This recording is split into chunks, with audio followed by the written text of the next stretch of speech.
All right, man, peace. So, in the aftermath of the latest Super Bowl, Super Bowl 52, superstar tight end of the New England Patriots, Rob Gronkowski, was forced to answer the question of whether or not he is considering retirement. He seemed to confirm that he is indeed considering retirement, which is not a surprise to me. I stated, I believe, on this channel a while ago that Gronkowski is the type who will try to retire before he's 30 or around the time that he's 30. It wouldn't shock me at all, particularly since he comes off as the type who plays the idiot, but has, a couple of brain cells moving around inside that skull of his that are functioning, and I think that he wants to preserve them. Anyway, they're going to talk about it. I'm going to chime in. Patriots tight end Rob Gronkowski and his future in New England making headlines this morning, even though he signed through 2019. Take a listen to what Gronk told reporters after their Super Bowl loss when asked if there was any truth to a report that suggested he might retire.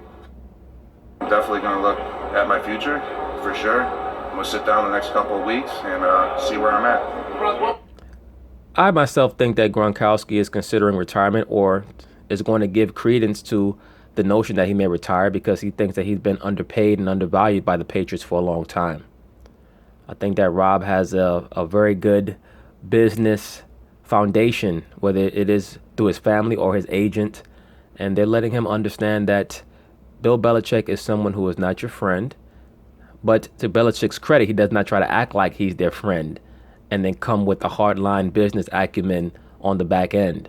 Belichick will let you know from the start that you're here, you're going to be an integral part in what we do, we're going to win as long as you do your job, and when the time comes for you to re-up in regards to your contract, we're going to sit down and we're going to hammer things out.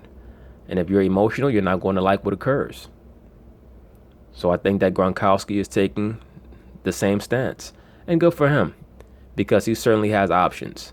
And if they're not willing to compensate him properly for what he brings to the table, I've already stated, in my view, he is the greatest tight end I've ever seen. When you talk about receiving, downfield threat, hands, run blocking, pass blocking, he does it all. He does it all. What would make you retire? I'm not ready for these type of questions right now. I mean, I'm just going to sit down, reflect on the season, probably talk to my teammates. We fought all year long, all the receivers, running backs, linemen. I mean, we put all the work in together. So imagine if the refs had called pass interference on that play, which they easily could have. The football fans, the conspiracy theorists, quote unquote conspiracy theorists on the internet who believe that every sporting event is fixed down to the numbers, down to the score, they would have had a field day with this. See, the Patriots, they have a connection to the NFL office and they're in league with each other. And according to gematria, if they had won by 2, that would have meant such and such. A lot of these guys that talk about gematria, they truly don't even understand what the hell they're talking about.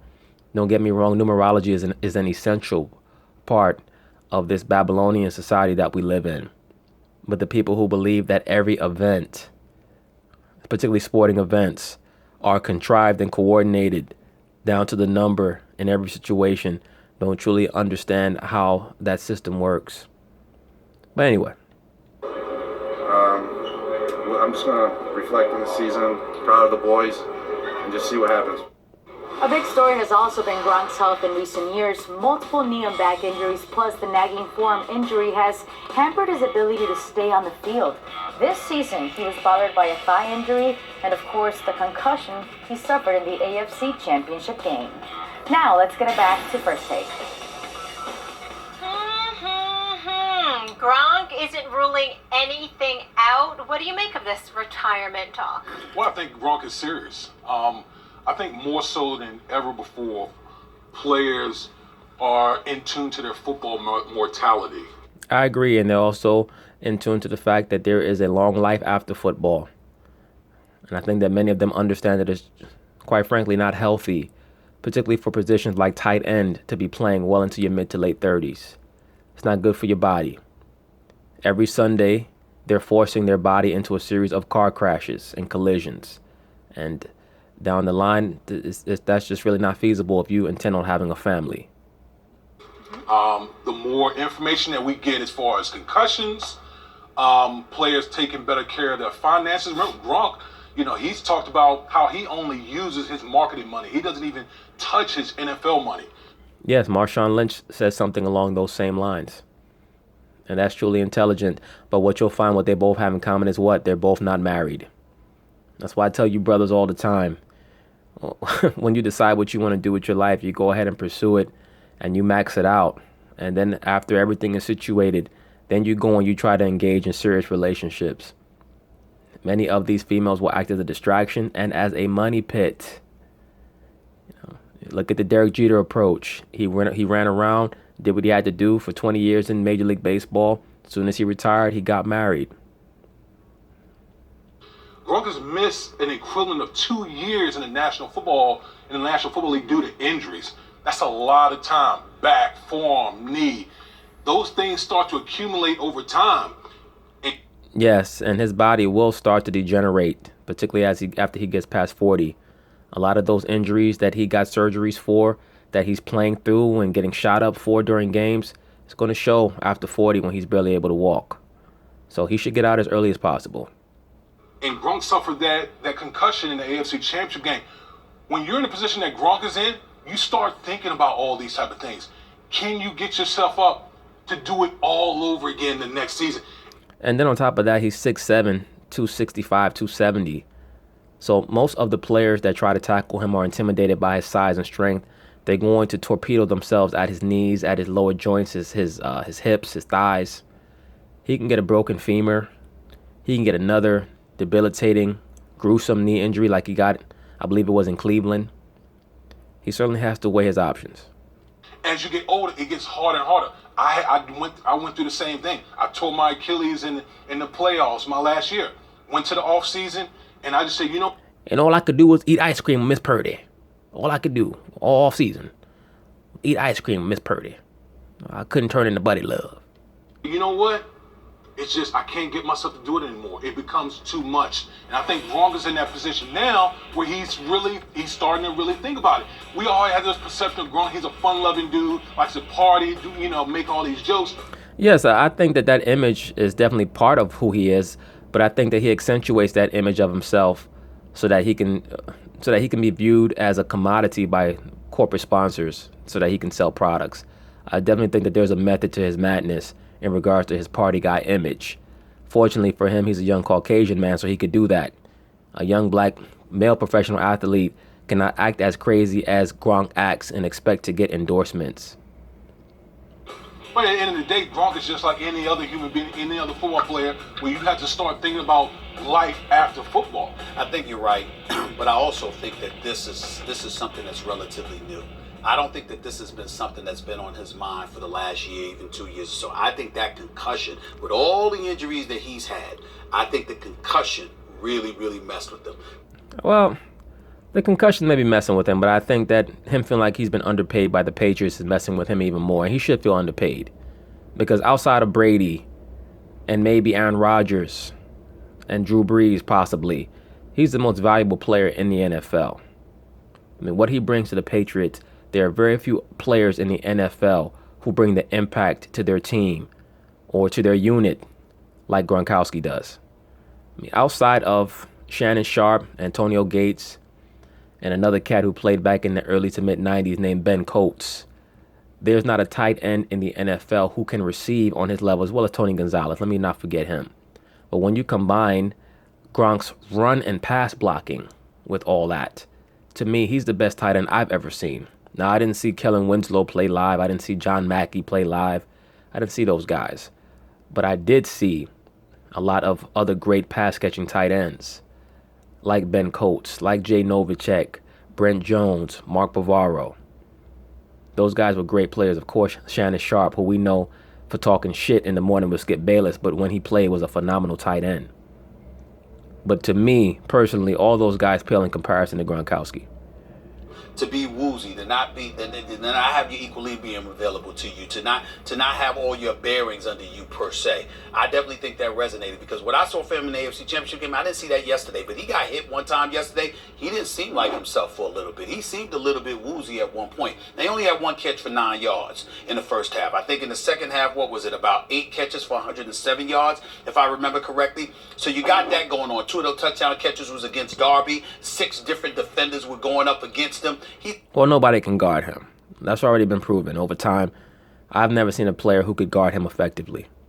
He's got a lot to deal with, not to mention the fact that at that tight end spot, especially in the New England Patriots system, you're constantly throwing back the kind of action that they get going across the middle and what have you. That's bad enough. But then take into account the fact that he's not a Shannon Sharp type or somebody like that.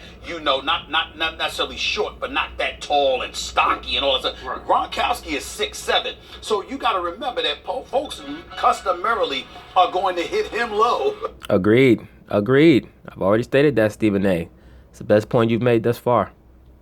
Just because he's 6'7". So you got all of that to worry about, and then on top of it all, you're going to get... Look at his catch radius. Guy 6'7", he could pick the football up right about an inch above the ground. Phenomenal weapon. Get woozy because you got knocked upside the head a couple of weeks ago going through that concussion protocol. We don't really know the nuances of how invasive that is. I take his retirement talk very, very seriously. I think it's something that he's strongly considering. But I think because they lost the Super Bowl, it wouldn't surprise me at all if he decided to come back. I was just about to say that. I believe that had they won the Super Bowl, that he would have announced his retirement. That would not have shocked me at all. I think that he was set to retire had they won. But I think that now that they lost, he would look too much like a quitter if he retires now. But I think that his retirement talk was fully contingent on them winning. Had they won, he would have been much more likely, not definitively, but much more likely to consider retirement, because he could have went out on a high note. Well, here's one thing I will add too. I think because he just lost the Super Bowl. I've always said that sometimes you got to take it with a grain of salt because you're emotional. You just lost. Just lost Super Bowl. Now, if he's having these same talks a couple months from now, yeah, it's different. Then now it's a totally different ball game. Go ahead, Max. With apologies to Kellen Winslow and Tony Gonzalez and a couple of others, Gronkowski is the best. Is to me the greatest tight end I've ever seen. Agreed. He's the guy I'd want on my team. Agreed. And I would like to say it's a pleasure to watch him play, but I hate watching him play because, I hate those Patriots and their fans. You see that? That's my point when I talked about Max Kellerman with Tom Brady. That's why I did not poo-poo when Damian Woody stated that Max Kellerman is a hater of Tom Brady. Max Kellerman has stated numerous times that he does hate the Patriots and therefore he hates Tom Brady. But he has to acknowledge Tom Brady's accomplishments. But yes, I totally agree. To me, Gronkowski is like Mark Bavaro, not even 2.0, but 3.0. For those of us who remember Mark Bavaro, he was another guy who suffered from concussions. But he was a very, very dominating tight end for the New York Giants back in the mid to late 80s into the early 90s. But his career didn't last very long because of concussions. Their fans. But Gronkowski is something else. I mean, even the coaching, what adjustments did Belichick make at halftime? Hey, Brady, throw the ball to Gronkowski. He's always open. Even if he's covered, he's open. So he's just been an amazing player. But the way in which he's been an amazing player, guys, reminds me of a guy like Earl Campbell, an all-time... That's a good comparison. That's a very good comparison. Great running back, Gronkowski is an all-time great with a brutal, fearless style. And as a result of that brutal, fearless style, Earl Campbell is a cautionary tale. Absolutely. If you ever seen the feature that the NFL Network did on Earl Campbell basically is restricted to a wheelchair now. A wheelchair and or crutches because of his style of play when he was with the Houston Oilers. He had a great 2.5, maybe 3 years. Other than that, his collision-first style of running led to a very, very sharp decline. Physically, what the price you pay later in life. Can't walk, has all kinds of problems. The great Earl Campbell, who watches football doesn't love Earl Campbell. And I think that enough is known nowadays as you said, Damian Gronkowski, hey, big, fun-loving guy and all this and that. But you get your bell rung enough, and you go through enough injuries as he's gone through with that kind of style, and you're worried about your own mortality and the quality of your life. And I think Gronk is wise to consider that stuff right now. Yes, he certainly is wise to consider it, and I agree with just about everything that Kellerman said. Of course. I have a question for you, though, Damian. If you're the Patriots, would you consider trading him right now since he still has value? Because of all these injury concerns, you mentioned he was gone for almost 2 years. Yeah, well, Coach Belichick, his philosophy, which he got from Bill Walsh, is you trade a player early rather than late. This could be a situation. Now, I don't know all the numbers and salary cap type of situations, but Gronk is in that kind of that area where that could be a possibility. I don't see it happening, but Yeah, because you have to get equivalency for a guy like Gronk. And how are you going to get equivalency for him? Unless you trade with Kansas City and try to bring back Travis Kelce or somebody like that. I mean, Travis Kelce and maybe like a third-round draft pick. But who are you going to get to be equivalent to Gronkowski? but it's something that could possibly be entertained. Listen, I got mixed emotions about Bill Belichick right now, who I obviously consider to be the greatest coach of our generation. But I am so disgusted with what he did yesterday. I got so many emotions when it comes to this man. I can't wait until we have a discussion about. Well, that's the problem, Mr. Stephen A. Smith. You're not supposed to have so many emotions. You're supposed to have so many sentiments, so many observations, so many assertions, not so many emotions. But that's part of your problem, sir. About Bill Belichick. I mean, we got to have a discussion about that, you know. We'll leave it there. Coming up, guys. But anyway, that's the issue with Gronkowski. Hopefully he decides to do what's best for him and his health. Peace.